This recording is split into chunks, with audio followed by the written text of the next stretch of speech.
Good day, everyone. I am Ashley J. Encinas, and I will be presenting a content and contextual analysis about the Kartilya ng Katipunan, which was authored by Emilio Jacinto. But before that, let us read out first the learning objectives of today's topic.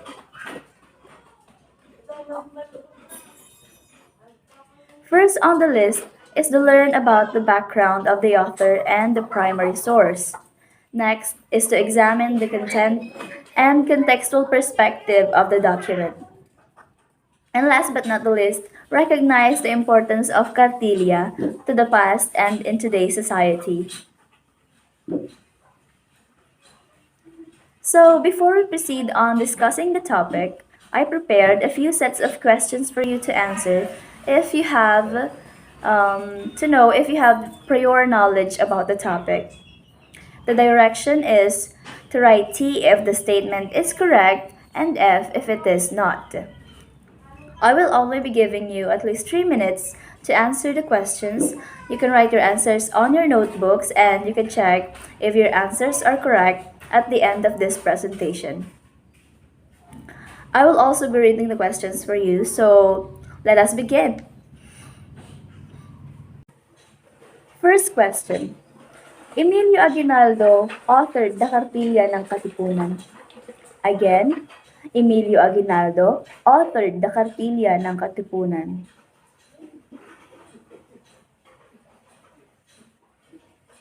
Second question, the Kartilya ng Katipunan was mainly made for the Katipuneros. The Kartilya ng Katipunan was mainly made for the Katipuneros.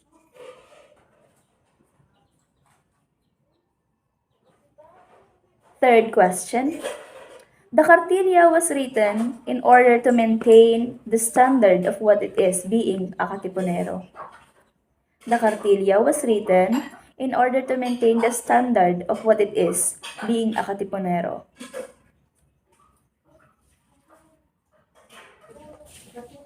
Fourth question. The Kartilya is a code of conduct that teaches how a true Filipino must act and that they should not be responsible for their words and deeds.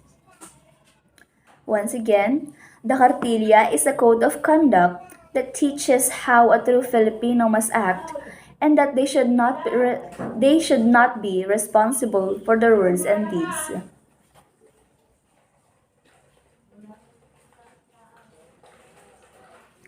Last question. Emilio Jacinto was known as the utak ng Katipunan. Emilio Jacinto was known as the utak ng Katipunan. So, how did you do? Did you find the questions hard to answer, or did it give you a sense of familiarity on what will be discussed in this topic? Since you already have at least a little background of the topic, let us now jump to the beginning of this discussion. The person you are looking at right now is none other than Sir Emilio Jacinto E. Dizon, or most commonly known as Emilio Jacinto. Jacinto was the one who originally authored the Kartilya ng Katipunan, or the Primero of the Katipunan, which was the official teaching document of the Katipuneros, or the Katipunan. He was born on December 15 of the year 1875 and died on April 16 of 1899 at the age of 24. So he was very young. Imagine, career currently in the ages 17, 18, or 19, and you're on the same time zone as them. Life must have been so cruel back then to witness such mistreatment or experience such cruelty, torture, and all the other horrible things you can imagine in those times of war. It really is thanks to all those heroes who fought that we are free and laughing right now. Another thing about Jacinto is that he was known as the utak ng Katipunan. Utak ng Katipunan, the brains of the revolution. Though according to some sources, some say that he should have rightfully been the one recognized as the utak ng himagsikan and not Apolinario Mabini. He also has other names. He was called at like the Kailyong and Pinkian in the revolution. And he has also have the Dimas Ilaw or Dimasilaw as his pen name. He still have a few other names, but these are the three what he is commonly known as. His parents were Josefa Dizon and Mariano Jacinto. He was married to Catalina de Jesus. And then he went to a private school for his primary education. He graduated at Colegio de San Juan de Letran and also went to University of Santo Tomas to pursue law, but he was not able to continue since he officially committed himself to the Katipunan at the age of 19. He was also the one who wrote Kalayaan, which was the official newspaper of the Katipunan at the time. Let us finally move on to what Kartilya ng Katipunan really is. Ano nga ba ang Kartilya ng Katipunan? The Kartilya ng Katipunan is all about the 14 life lessons that serve as a guidebook for the Katipuneros in living with moral and good values, as well as a code of conduct that teaches how a true Filipino must act and that one should be responsible for their words and deeds. So it's basically a guidebook that is given to the Katipuneros for them to be reminded of the rules and that they should be abiding to it. So when was it created? The Premier of Katipunan was written on 1892, of course, by Sir Emilio Jacinto. Next, for who was it written? Para kanino ito isinulat? The Kartilya ng Katipunan was mainly made for the Katipuneros. Sino ang mga Katipuneros? They are the members of the Katipunan that fought to death in order for us to be free from the shackles of the colonizers. Next, why was it created? Bakit? Why? It was written in order to maintain the standard of what it is being a Katipunero and that being part of the organization KKK or Kataas-Taasang Kagalang-Galangang Katipunan ng mga anak ng bayan would mean adhering to the rules and exhibiting a virtuous life.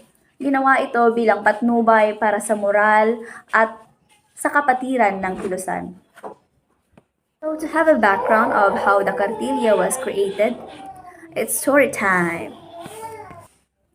The Kataas-Taasan, also known as the Kagalang-Galangang Katipunan ng mga anak ng bayan, KKK or Katipunan, is possibly the most significant organization founded in Philippine history. While anti-colonial activities, campaigns, and organizations had existed for centuries prior to the Katipunan's formation, it was only this group that envisioned a united Filipino nation revolting against the Spaniards and to have total independence from Spain. Though there were propaganda movements led by ilustrados such as Marcelo H. del Pilar, Graciano Lopez Haina, and Jose Rizal, they did not seek total independence for the Philippines from Spain, but rather demanded equal rights, representation, and protection against the friars' excesses. That's when the Kartilya comes in. As I mentioned a while ago, the Kartilya ng Katipunan was originally written by Emilio Jacinto in 1892, though hindi pa siya totally kasapi ng Katipunan at the time. The word Kartilya of Kartilya ng Katipunan was derived from the Spanish word cartilla, which means a primer or a booklet. In other translations, it also means notebook or small cards. Back to the story. In 1894, when Jacinto was only 18 years old, he officially joined the Katipunan. He was also a law student of University of Santo Tomas at the time. Then fast forward to 1896, there is what we call the Decalogue of the Duties of the Son of the People that was written by Andres Bonifacio, but he was not able to publish it. Decalogue of the Duties of the Sons of the People. This Decalogue embodied embodied Bonifacio's beliefs that was strictly followed by the members of the organization. Ito yung uri ng commandment kung saan talagang ipinakita at sinunod kung ano ang mga pinahahalagahan or kung ano yung sa tingin ni Bonifacio makakabuti sa samahan. The original version of the document has 14 paragraphs that contains the values that a Katipunero should have. Bonifacio recognized the value and intellect of Jacinto that upon seeing that Jacinto's Kartilya was much better than the Decalogue he wrote, he willingly favored that the Kartilya be distributed to their fellow Katipuneros. So, basically, na-realize na mas maganda yung ginawa ni Jacinto, parang guidebook para sa mga Katipuneros. So, inadapt niya yun. Then it was a revision by Emilio Jacinto, and later on, Bonifacio adopted it as the new official teachings of the Katipunan, or the new Decalogo, 10 Commandments, which emphasize one's obligation to God, country neighbors, family, the Katipunan, and himself.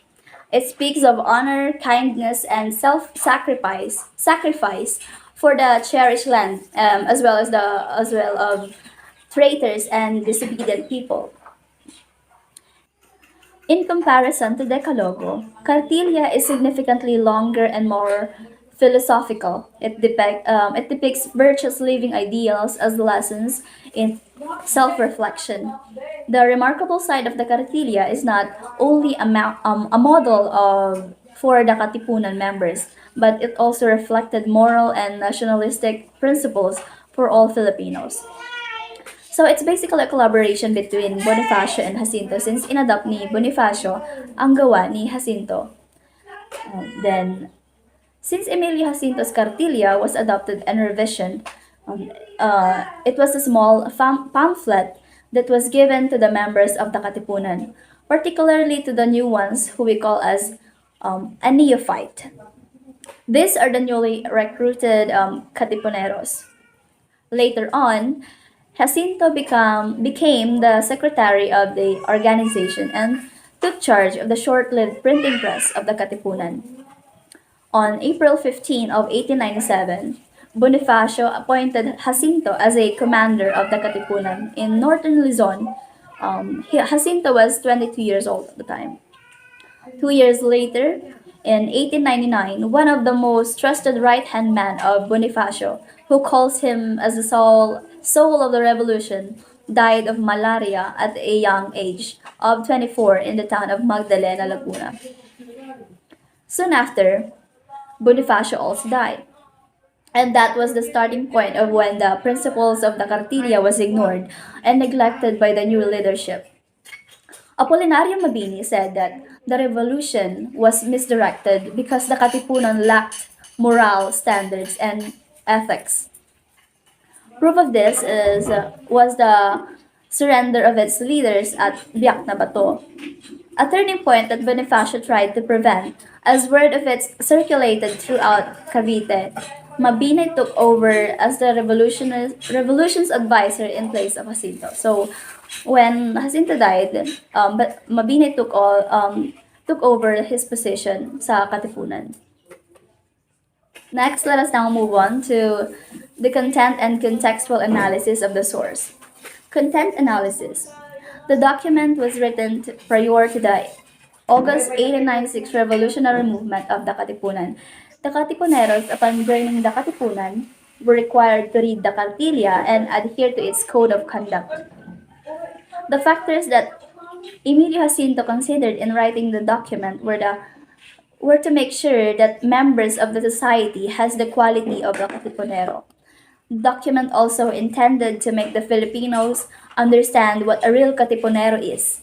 Emilio Jacinto's Cartilla aimed to instill a sense of discipline and commitment among the members of the Katipunan. It emphasized the importance of loyalty, sacrifice, and love for the country, as well as patriotism. Of course, that is. By outlining these principles, Jacinto sought to unite Filipinos under a common cause and inspire them to actively participate in the revolution against Spanish colonial rule.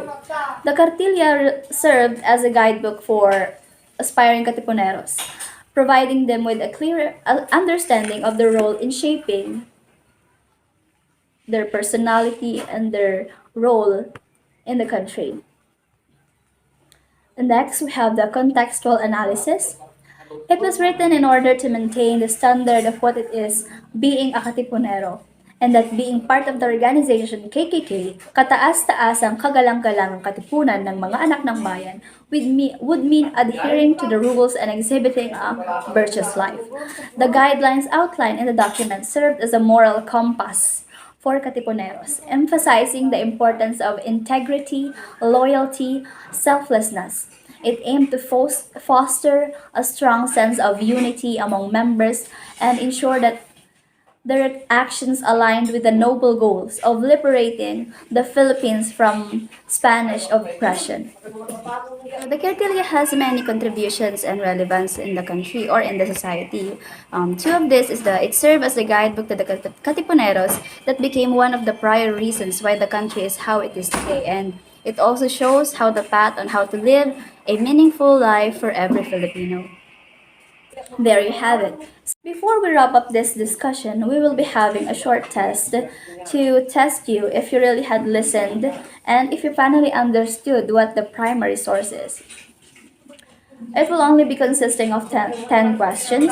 5 of those are multiple choice questions and the other 5 are answerable by true or false. Number one, I'll be reading the direction on the test one first. Choose the letter of the correct answer. Write your answers on your notebook. Number one, who wrote the Decalogue of the Duties of the Sons of the People? Who wrote the Decalogue of the Duties of the Sons of the People? A. Apolinario Mabini. B. Emilio Jacinto. C. Emilio Aguinaldo. Or D. Andres Bonifacio.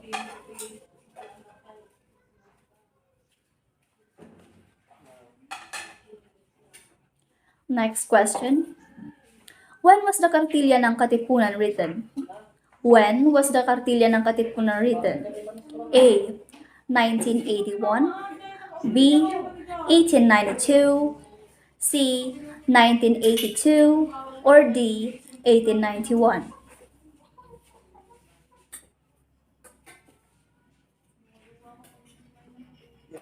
Third question. What does the Spanish word cartilla mean? What does the Spanish word cartilla mean? A. Cart. B. Booklet. C. Primer. Or D. Both C and D.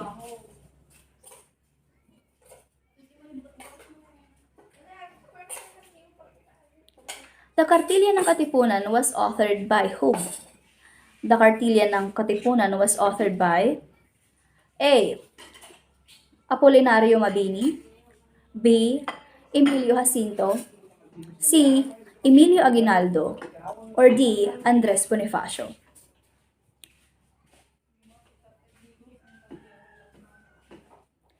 Let's move on to the fifth question. The Kartilya ng Katipunan was a small pamphlet who was given to the members of the Katipunan, particularly to the new ones who we call as a blank. The Kartilya ng Katipunan was a small pamphlet that was given to the members of the Katipunan, particularly to the new ones who we call as a blank. A. Neophyte. B. Macrophyte. C. Osteophyte. D. Lithophyte.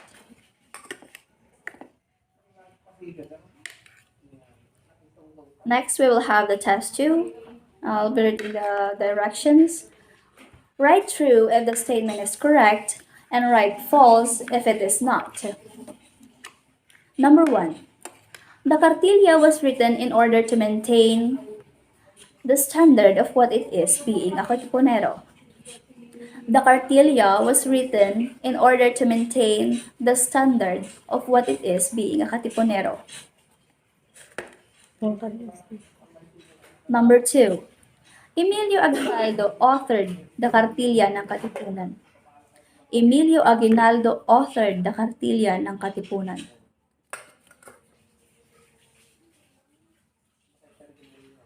Next, The Kartilya ng Katipunan was mainly made for the Spanish colonizers. The Kartilya ng Katipunan was mainly made for the Spanish colonizers.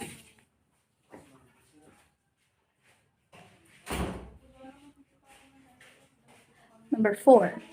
The Kartilya is a code of conduct that teaches how a true Filipino must act, and they should not be responsible for their words and deeds.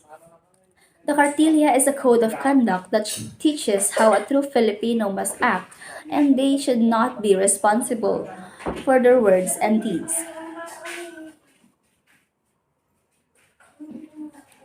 Last question. Emilio Jacinto was known as the utak ng himagsikan. Emilio Jacinto was known as the utak ng himagsikan.